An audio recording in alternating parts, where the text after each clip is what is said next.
ایک لوگ ایک سوال اور کرتے ہیں، وہ یہ کہتے ہیں کہ عیسیٰ علیہ السلام حنفی ہوں گے یا شافعی ہوں گے یا مالکی ہوں گے یا حنبلی ہوں گے یا غیر مقلد ہوں گے، کیا ہوں گے؟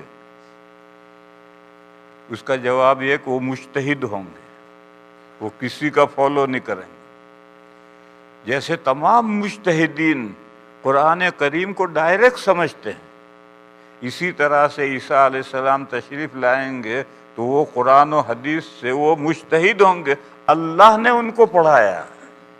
یعلمہ الکتاب والحکمت والتوراۃ والانجیل، اللہ نے پڑھایا، تو اللہ کا پڑھایا ہوا وہ بھی مجتہد نہیں بنے گا، پھر کون مجتہد بنے گا؟ حضور کے پڑھائے ہوئے سارے صحابہ مجتہد بن گئے، حضور کے پڑھائے ہوئے سارے صحابہ مجتہد بن گئے، تو اللہ کا پڑھایا ہوا بھی مجتہد نہیں ہوگا، وہ مجتہد ہوں گے۔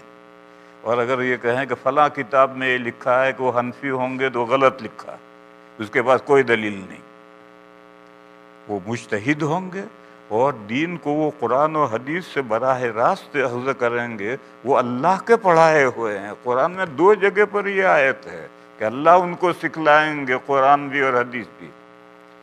لہذا یہ سوال تو فضول ہے کہ وہ کیا ہوں گے، حنفی ہوں گے، شافعی ہوں گے، مالکی ہوں گے؟ جواب یہ کہ وہ مجتہد ہوں گے، وہ اللہ کے پڑھائے ہوئے ہوں گے اور قرآن و حدیث سے براہ راست شریعت اخذ کریں گے، خود بھی عمل کریں گے اور امت کی بھی رہنمائی کریں گے۔